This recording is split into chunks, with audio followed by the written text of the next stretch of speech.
Welcome to Inspiration and Transformation from the Banks of the Ganga with Sadhvi Bhagawati Saraswati, an American sannyasi living at the Parmarth Niketan ashram in Rishikesh, India. Sadhvi is president of the Divine Shakti Foundation, a charitable organization bringing education, vocational training, upliftment, and empowerment programs to women and children. Sadhvi is also Secretary General of the Global Interfaith Wash Alliance and Director of the world-famous International Yoga Festival. Join the musings of an American sannyasi as Sadhvi shares the wisdom and teachings of her guru, His Holiness Pujya Swami Chidanand Saraswati Ji. Welcome everyone to Inspiration and Transformation from the holy banks of the sacred Ganga River in the land of Rishikesh, India. How to be positive all the time. The only way to actually, there's two ways. One is healthy, one is unhealthy. The unhealthy way is that you simply repress and push away all that would make you not positive. You just repress it, you ignore it, you push it away, you deny it. Now the problem with that is it doesn't actually work on a very deep level.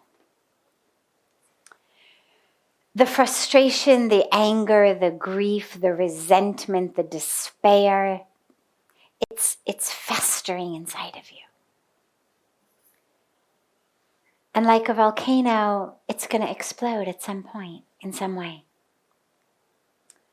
And it takes a lot of energy to keep repressing. The other way to do it is to shift what it is you are focused on for your mood. So for example, there's a lot of things I could look at to decide my mood. I mean, the stock market is doing one thing. The weather's doing another thing. Traffic is doing another thing.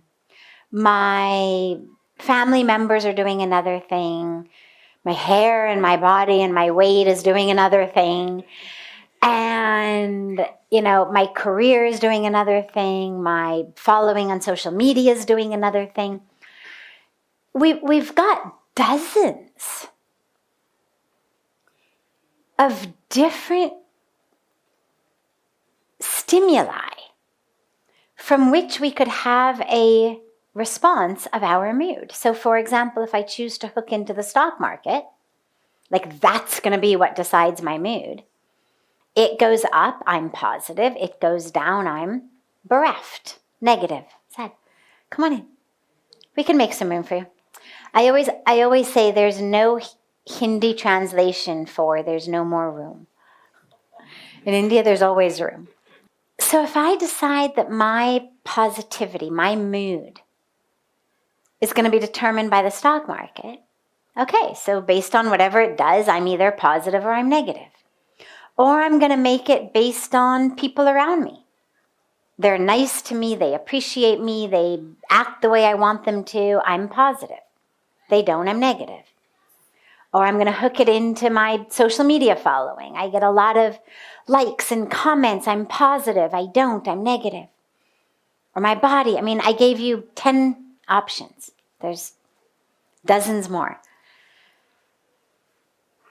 As long as I hook my mood into something that keeps changing and over which I have no control, there's absolutely no honest, real way to be positive all the time. You hook into the stock market, sometimes it's going to go down. You hook into how other people are, sometimes they are just not going to act the way you want them to. You hook into social media, there will be days nobody likes or comments. Okay, it happens. They're changing algorithms.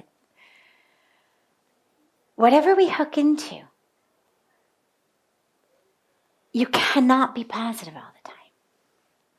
Unless you hook into something that A, doesn't keep changing, and B, over which you have control. In the South, if my internal experience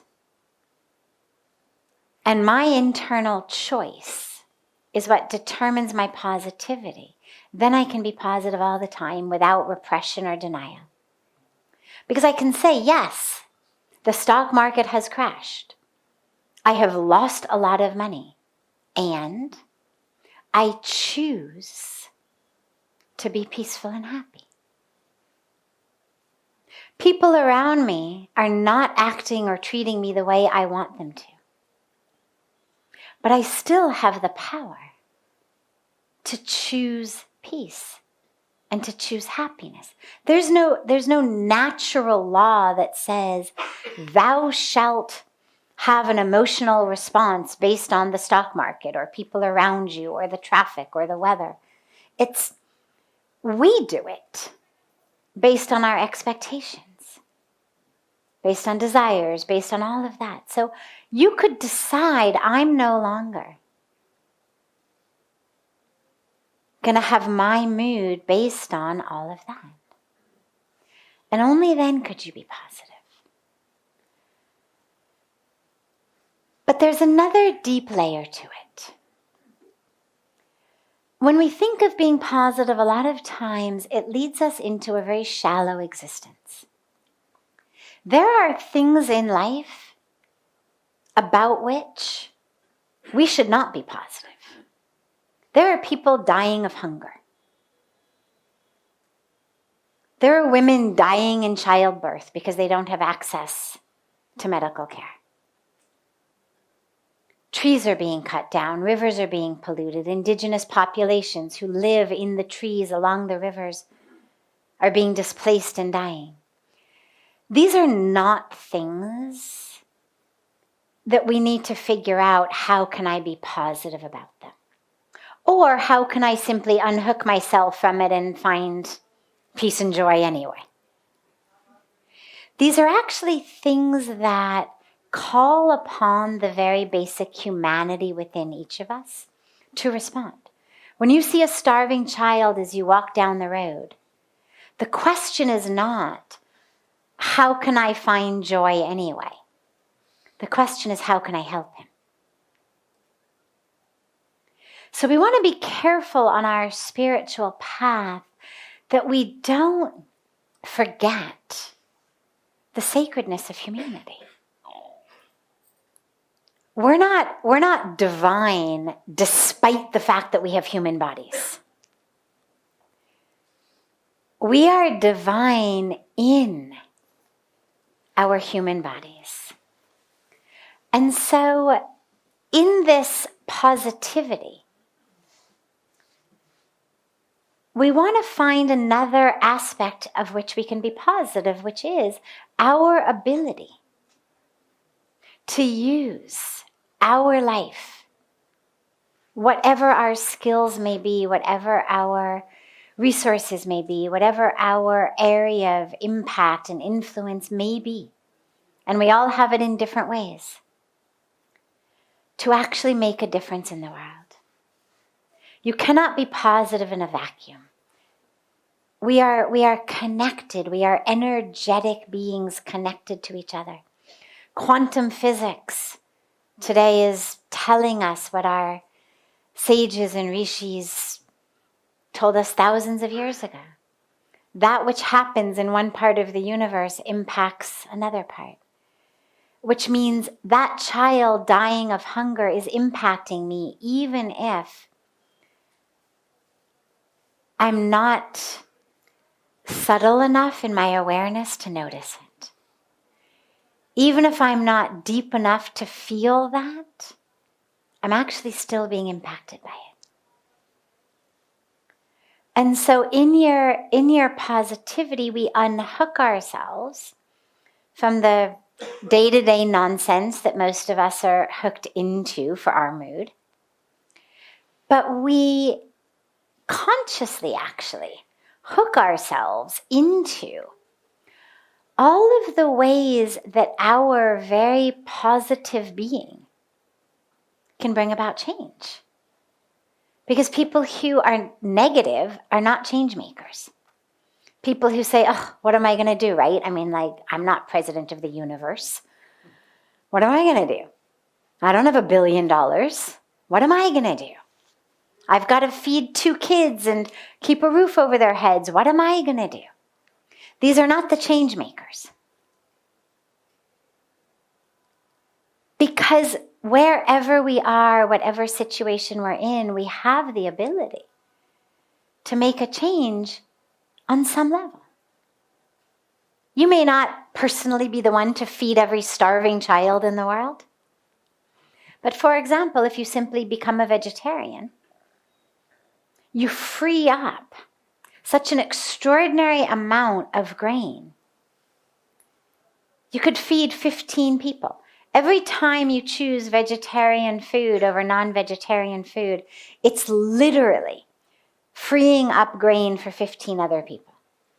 Every time you eat meat instead of vegetarian food, it's essentially saying, I deserve the food of 15 other people.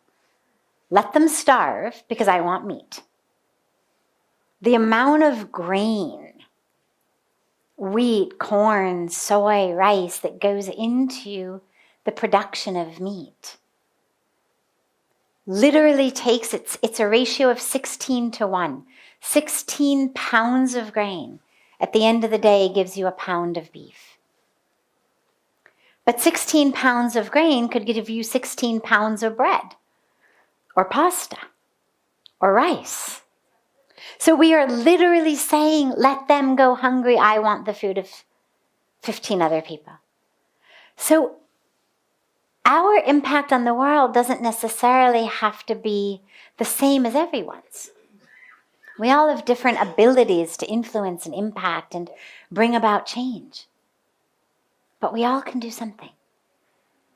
So as you're questing for positivity, as you find it, as you choose love and choose peace, realize that positivity is needed to help bring about change in the world. Conscious media for conscious minds. Om Times. Host your show on IOM FM, the radio network of Om Times Media, one of the more recognized brand names in the conscious community, and is backed by the extensive marketing reach of Om Times. Hosting a show on IOM FM immediately connects you with our extensive dedicated community. Hello, I'm Sandy Sedgbeer, host of Om Times Magazine's flagship radio show, What is Going Om. My passion is sifting through information, research, and innovations from new thought teachers, speakers, and researchers pushing back the boundaries of what we know about life, energy, metaphysics, and the universe. I love shifting perceptions about who we are, why we're here, and how quickly impossible becomes normal when we open our minds, expand our awareness, and accept that the only limits that exist are those we place upon ourselves. So if you're the kind of forward-thinking, eager investigator of what lies beyond the current reality that most perceive, why not make a date to come play with me in the field of possibilities at 4 p.m. Pacific Time, 7 p.m. Eastern Time every Thursday, and together we can discover what's really going on. If I could be you, and you could be me for just 1 hour, if you could find a way to get inside each other's mind, walk a mile in my shoes. walk a mile in my shoes. walk a mile in my shoes. We've all felt left out, and for some, that feeling lasts more than a moment. We can change that. Learn how at belongingbeginswithus.org. Brought to you by the Ad Council. Walk a mile in my shoes. Welcome back to Inspiration and Transformation. I'm so glad to have you all back here with me. So, real attractiveness, that which actually holds that which you attract. Because superficial levels of just good looks or flashy cars or flashy clothes or, it may attract, but it doesn't hold. Real attraction, you want it to be something that actually holds. And of course, the question then becomes, and what are we trying to attract? Who are we trying to attract? Do you want to attract people who only are interested in what you look like and how many diamonds you're wearing? Of course not. Because what are you going to do with people like that? Right? I mean, are those the people you really want to hang out with? What you want is to attract people who are deep, who are connected to God. And what attracts the divine in people is a love for the divine in ourselves. Look at the Ramayana. Yesterday we celebrated Ram Navami, the birthday of Ram. So the Ramayana gives us actually a very perfect lesson on attractiveness. We have Shorpnaka, right? The demon king Ravan's demoness sister. So without going into the whole story, that's all you need to know. Sister demoness of demon king. She goes to Bhagwan Ram, right? To try to attract him, distract him, get him, snatch him. He has no interest, zero. But now because she's a demoness with all the powers of demonousness, she's able to make herself look like the most beautiful woman in the world. So she goes to him bedecked as literally the most beautiful, beautiful, beautiful woman in the world. The most attractive woman. But Bhagwan Ram, of course, can see through it. He's divine. He has that divine sight. He wants none of it. None of it. He doesn't even let her near him. And then you have Shabri, a poor, uneducated, unattractive by every cultural objective standard that we have of beauty. But she is so devoted to Lord Ram, and her guru told her, he will come one day, he will come one day. And she has such faith in her guru that she really believes God is going to come, God is going to come. And so what does she do every day? Well, she sweeps her floor so that when God arrives, the floor is clean. But not just her floor, the ground of every possible pathway leading up to her house, because she doesn't know which pathway he's going to come from. So she sweeps them all. And he comes. So that's what we want. That's the attractiveness you want. Something that is so attractive that God shows up at your door. That you're such a magnet of divine attractiveness that literally God knocks on your door. And so what does she have? No money, no education, no jewelry, no fine clothes, nothing but her devotion, her love for God. Shorpnaka had everything. All of it. She got sent away with her nose cut off. So that's the answer. You want to be attractive. Well, why not go the full way? I mean, attract God. Right? That to me would be the ultimate height of attractiveness. That God shows up at your door. So, what's the way? Devotion. Love of God. And you know what's interesting is it's not just about attracting God. People who are in love with anyone, are much nicer people.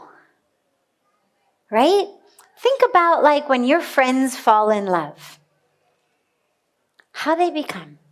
Suddenly they're not just happier, but they're nicer. Suddenly they're buying you dinner, giving you gifts, doing your work for you because they're in love. And so the world is very beautiful and they just want to share. So love. But loving God, of course, is going to bring the greatest light and shine to you. And when you love God, you feel God inside of you. And when you feel God inside of you, then others feel God inside of you. Not that they say, oh, God is inside of you, but in your presence, they feel God inside themselves. When you are with someone who's devoted, who's connected to the divine, it's not just a matter of, oh, I want to be with you because you're so connected to God. It's when we are with that person, we feel connected to God. Through that person. They become this channel for us to be connected. So start to love God. Find that love of God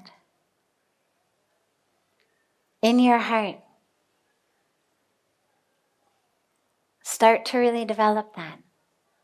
Develop your connection with the divine. And two things will happen. Number one, you'll stop caring who you attract. But number two, you'll actually start attracting more. Because that's what people want, is to be near to that. And in terms of developing yourself, I think of it much more as a peeling back of that which is not true self. Think about what a sculptor does. There was an interview I was reading, I can't remember now where it was from, but it was an interview with one of those specialized sculptors who do the deities in mandirs, who are actually the ones who sculpt out of the rock Bhagwan Krishna, Bhagwan Ram, Shankar Bhagwan. And it was an interview with one of these sculptors. And the interviewer was asking the artist, how do you do it? How do you look at a piece of rock and suddenly turn a piece of rock into Krishna or into Shivji? And the sculptor said something very beautiful. The sculptor said, I don't turn the rock into Krishna. I simply listen as Krishna tells me what part of the rock to remove. Krishna was there. But most people couldn't see him because it looked just like a slab of rock. I simply listen as Krishna tells me what to remove so people can see him. And I actually think about self-development in that way. That it's not so much about turning ourselves into something new, but it's about listening and removing that from us, which blocks us from living as the true divine self. So we're peeling away that which is not self, like the sculptor peels away that which is not Krishna. All he's doing is removing that which is not Krishna from the rock. And suddenly there you've got Krishna. Not because he created it, but because he removed that which was not Krishna. And as you think about personal development, think about it like that. Not, I have to become something new, but rather, I need to remove that which is not my divine self. And then that becomes your work, letting go of anger, jealousy, grudges, ego, illusions, temptations, all of these things that keep us stuck. We start to remove them, and that divine within us emerges. The Real Conscious Connection. Om Times Radio. IOM FM. Om Times Magazine is one of the leading online content providers of positivity, wellness, and personal empowerment. A philanthropic organization, their net proceeds are funneled to support worldwide charity initiatives via Humanity Healing International. Through their commitment to creating community and providing conscious content, they aspire to uplift humanity on a global scale. Om Times, co-creating a more conscious lifestyle. More than 24 million Americans have an autoimmune disorder, and that number continues to grow. I'm Sharon Saylor, and I'm one of those 24 million. To put that number in perspective, cancer affects about 9 million and heart disease up to 22 million. That's why I've brought together top experts and those thriving regardless of their diagnosis to bring you the latest, most up-to-date information. Join me, Sharon Saylor, Friday night, 7 p.m. Eastern, for the Autoimmune Hour on Life Interrupted Radio to find out how to live your life uninterrupted. You came across someone struggling with hunger. How would you recognize them? Would you notice an 8-year-old girl who's not excited for summer break because she may not be having lunch again until September? Or a war veteran who's having a hard time landing a job and getting back on his feet? I am the 1 in 8 Americans who struggle with hunger. I am hunger in America. Hunger can be hard to recognize. Learn why at IamHungerInAmerica.org. Brought to you by Feeding America and the Ad Council. Welcome back. This is Sadhvi Bhagawati Saraswati with inspiration and transformation. Why should we believe in God? It's a great question for World Happiness Day. The dilemma that most of us approach religion with is we approach it with the same standards that we approach science with. If someone says to you, this jacket is warmer than that jacket, or this shawl is warmer than that shawl, this refrigerator keeps things cooler and fresher than that refrigerator, you're going to want all of the scientific data. And how do you know? Like, prove it to me. Intangible proof. And, if we're talking about a shawl, for example, I could tell you, well, this one's got this many threads per square inch compared to that one. And the more threads, the warmer it is. Or here's how tightly woven this one is compared to that. Or here's the material that this one is made of compared to that. Refrigerators, we'd say, well, this is how many degrees Celsius or degrees Fahrenheit your refrigerator reaches in just 1 hour. Here's how many days your vegetables last in this fridge versus that fridge. We'd use tangible ways of understanding. The dilemma is, of course, God is not tangible. God can be tangible. I can feel the divine when you hug a tree. You can feel the divine when you lie in the dirt and in the grass. You can feel the divine floating in the ocean or bathing in Mother Ganga. So the divine can be experienced through things that are tangible because the divine pervades the creation. You can hug your loved one and feel the presence of God. But God himself, herself, itself isn't tangible. It's infinite. So to use ways of proof that science uses can't be used to prove that God exists. So when we ask the question, Why should we believe? It's the same question like saying, why should I buy your fridge instead of their fridge? How do I know your fridge is going to keep my veggies crisp longer? Well, the refrigerator manufacturers could give you data. Spiritual people are going to be able to give you data, but not data that's tangible in the same way. See, science has given us a very, very small repertoire of tools that it considers acceptable for proof. We have machines that weigh, scales. We have beakers that measure volume. We have telescopes that see things far away, microscopes that see things that are very small.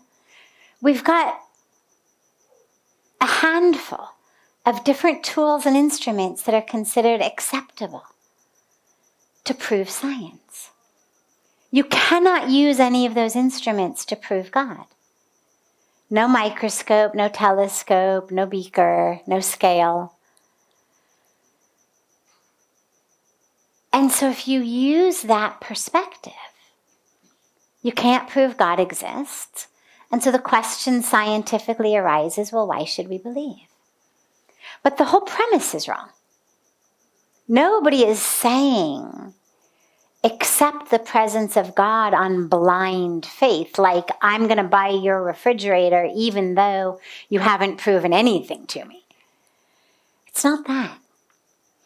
It's that which proves to us that God exists simply isn't a tool that science considers part of its repertoire. But that doesn't mean it's less than real. My favorite way of thinking about this is think about love. Raise your hand if you've ever loved anyone. Anyone. Great. Everyone. So if I say to you, I don't believe you, prove it to me. You love your mom? Really, prove it to me. Why should I believe you? How could you possibly prove that?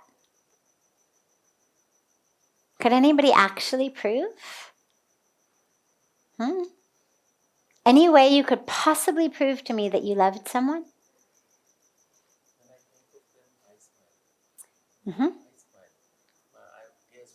But how do I know you're thinking about them and not chocolate ice cream? I mean, if you say the way I prove it is because when I think about them, I smile. Well, from my scientific tools, which are my eyes, all I can see is you smile. Maybe you're thinking about a chocolate ice cream cone. How do I know what you're thinking about? You can't prove to me what you're thinking about. You see the problem? Maybe you're not really smiling. Maybe you're just fake smiling. Right? Any other ideas of any possible way to prove that love exists? Yeah.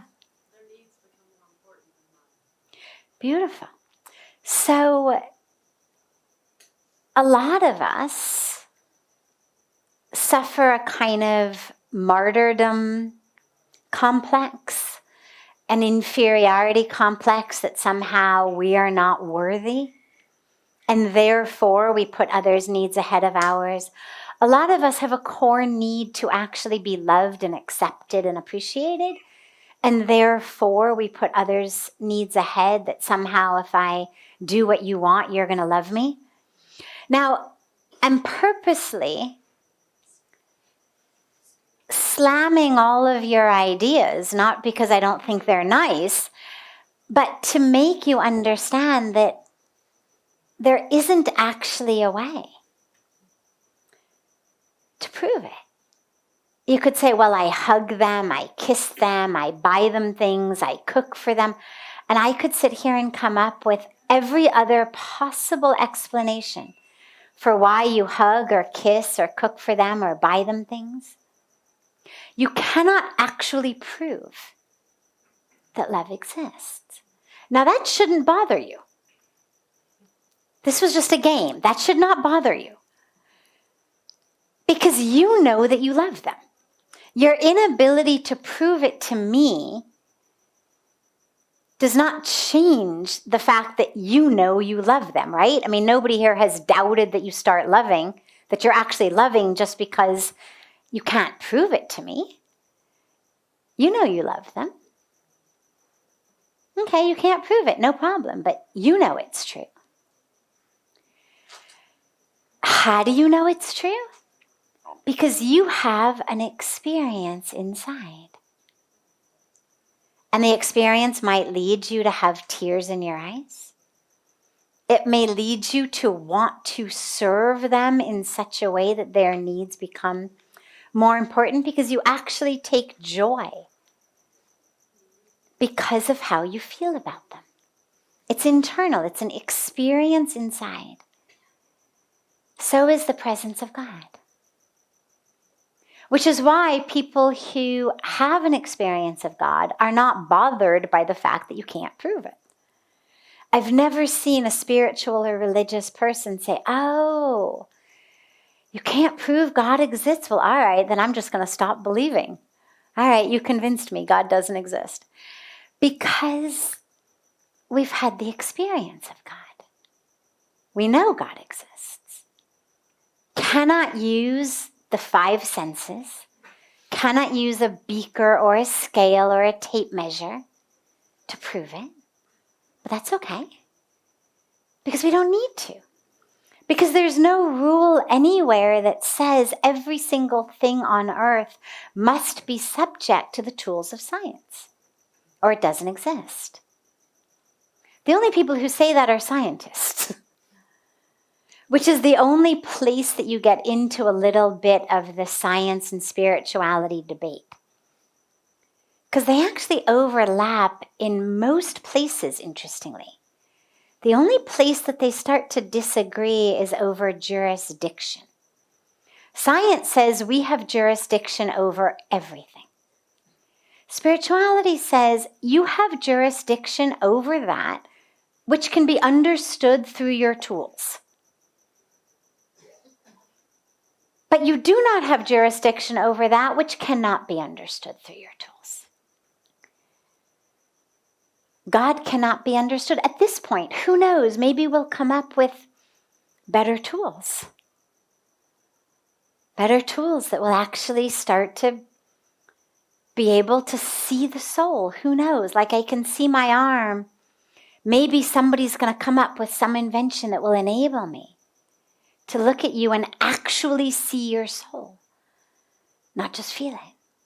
To actually see God in every blade of grass, in every tree, in every being. Who knows? Maybe somebody will develop these beautiful glasses that we can use, or some way of attuning our eyes.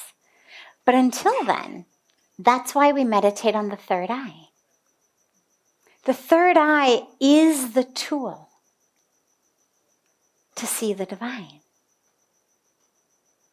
It's why the meditative practices have us meditating on it, focusing on it, in order to open that eye. It's called the Agya Chakra, this energy center that shows us truth, divinity. So this is your tool. If you want to know that God exists, work on opening your third eye. But until you've had a personal experience of God, why believe? Well, as I said, it's perfect that the question arose on World Happiness Day, because what we know is that people who are spiritual, actually, and this is science, actually tend to be not only happier but healthier than those who don't.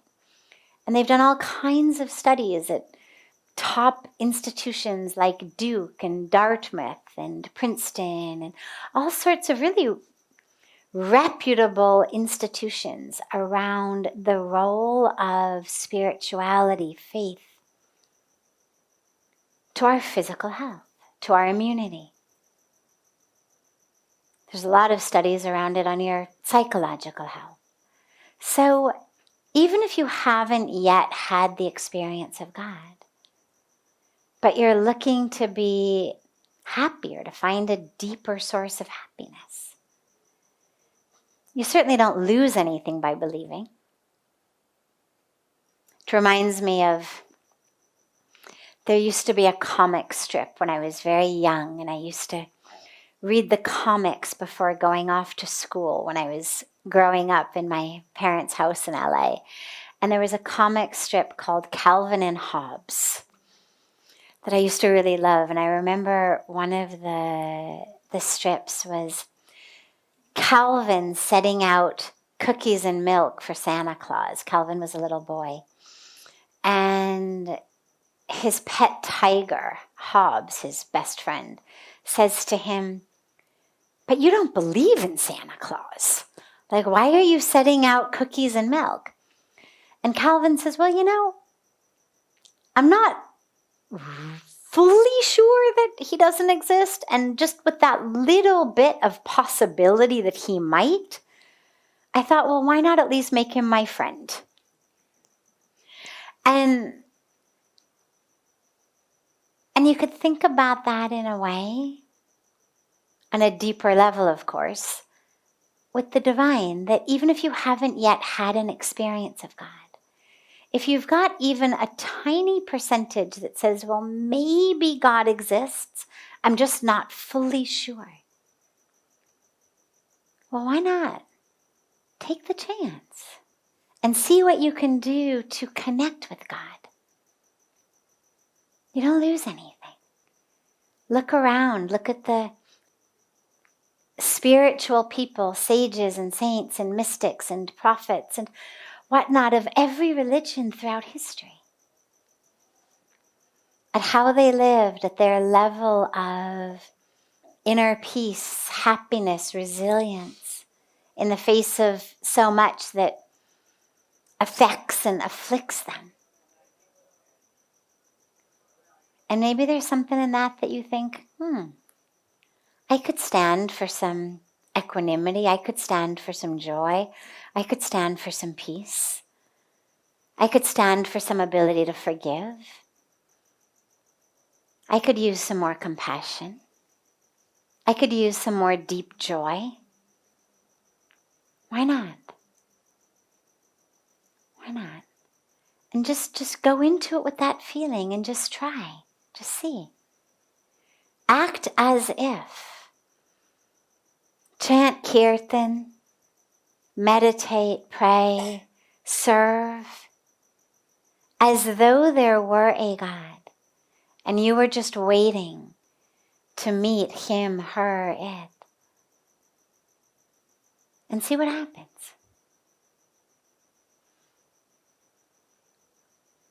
What I know happened for me, and I've seen happen for so many, is in that space of simply being open.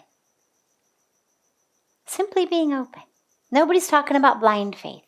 Simply being open to the possibility. Grace flows.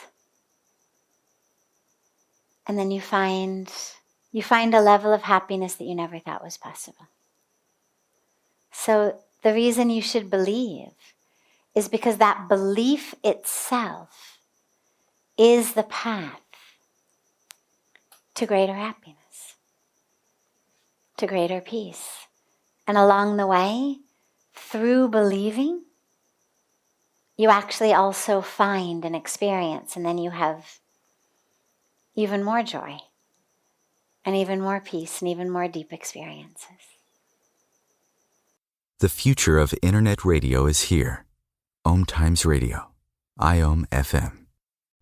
Ascending Hearts is no ordinary dating site, but a spiritual dating site with a purpose, to link you with your soulmate. We engineer the serendipity so you can trust that you will attune with someone that has the same matching vibration as you. Ascending Hearts, the conscious dating site for the spiritually aware. Try Ascending Hearts for free. AscendingHearts.com. This is Kathy Beal, host of Celestial Compass, featuring astrology you can use. Celestial Compass points you to what's going on in the sky and what you can do with it down here on Earth.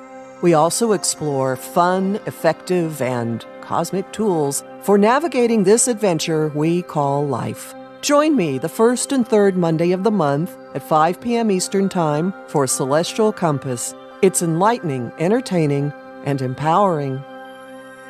Every 2 minutes, an American is sexually assaulted.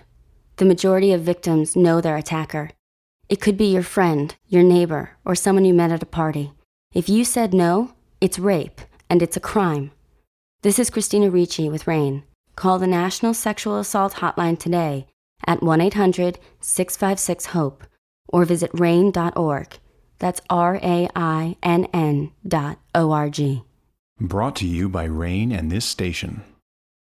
Welcome back. This is Sadhvi Bhagawati Saraswati with inspiration and transformation. How do we embark and follow that path of discovering the truth of who we are, of discovering the soul, of self-realization, God realization, soul realization? You begin right here, right now. You begin where every minute that you say to yourself, I am, and you fill in that blank with something that has to do with your physical body, that has to do with a role you play, or an emotion you're having, that every time you say that to yourself, that you come back and you say, not this, not this.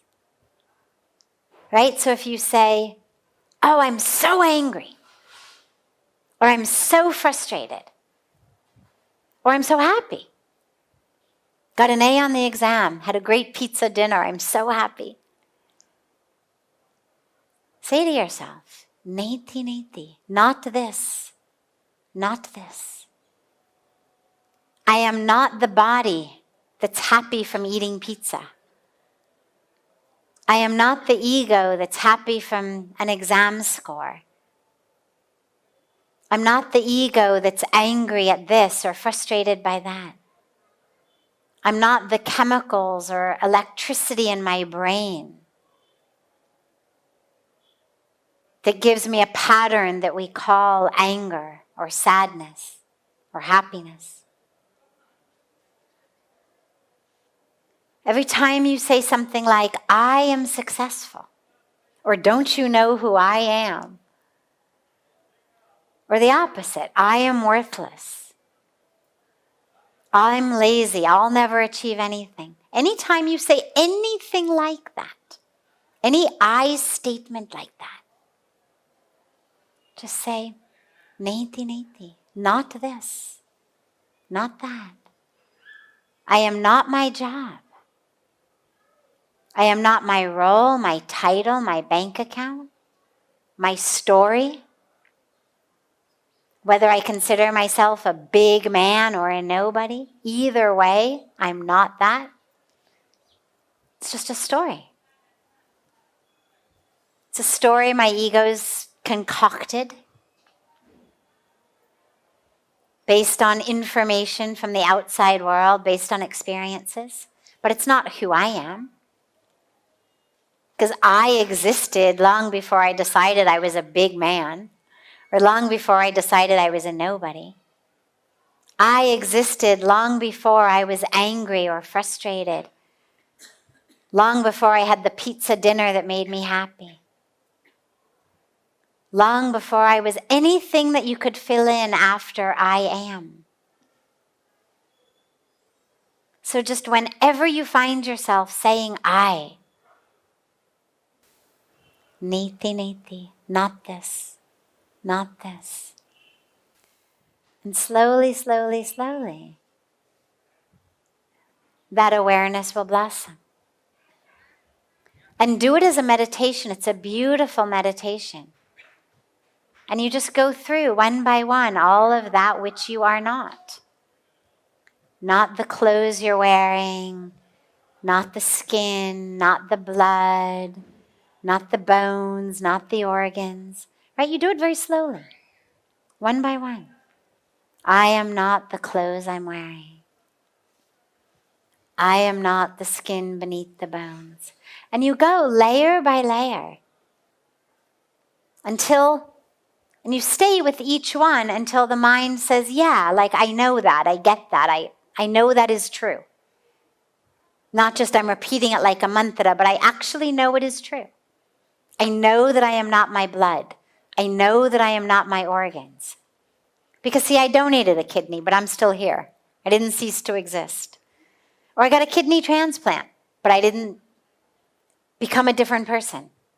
I had my appendix removed. Didn't lose myself.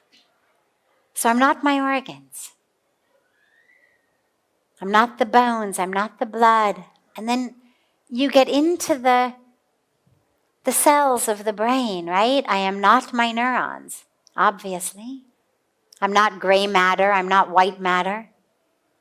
I'm not the chemicals inside the vesicles, the end of each neuron. I'm not the electricity that runs down the axon of the neuron, causing the vesicles of the chemicals to be released. It's not who I am. I'm not chemistry. I'm not serotonin. I'm not norepinephrine. I'm not dopamine. These are just chemicals in my brain. But if I'm not them, then it means I'm not my thoughts. It means I'm not my emotions. It means I'm not my memories. All of that which takes place in the brain happens because of chemicals and electricity. So if I'm not that, then I'm also not my thoughts, not my emotions, not my identification, not my personality. I'm nothing that can be altered, chemically or physically. So anytime you think I am that, ask yourself, if I were really drunk or I were on drugs, would that thing still be the same? And if the answer is no, then it means, well, all you've done is altered your chemistry. Right? I mean, how many people under the influence of something say, that was not me? I don't know who that was not me. Meaning, that which I said, that which I did, is not the way I normally think of myself. But all you did was change chemistry. So just as you were not the new person who was under the influence, similarly, you're not the old person. Because that's also just chemistry. It's just chemistry without the additional intoxicants. Anything that would change if you changed the brain structurally. So you have a stroke, a hemorrhage, a brain injury, a lesion. If that would alter any aspect of who you think you are, your personality, your identity, your emotions, your memories, well, clearly that can't be you because you're not your temporal lobes, right? You're not your prefrontal cortex. It's just a part of your brain. It's not who you are. So you do this practice called neti neti, not this, not this. And you go through anything that arises, anything you can think of, anything that you think you might be. And just allow that to percolate for a while in your mind and ask yourself, really, is that really me? Could that be altered chemically? Could that be altered physically? And if so, then it's not me because I don't cease to exist or change. The depth of who I am doesn't change just because I'm drunk or I had a stroke. I don't change. Just my brain changes. Means that's not who I am. And as soon as you clear all of that which you are not, what is left? Soul. Divinity. That infinite consciousness. It's all that's left. I am consciousness. I am soul. It's the only thing that doesn't come and go or change. But that awareness comes by removing all of the layers of that which I think I am. And only then can you see what you really are. If you want to see in a river or lake, you have to remove the gunk from the surface. If you want to see outside the window, you have to clean it and open the curtains. And so we do these practices to clean our eyesight so we can see. This brings to a close this hour of inspiration and transformation. Thank you so much for joining me. I'm so glad to be together with you all each week. And I look forward to being together again next Thursday, same time on Om Times Radio.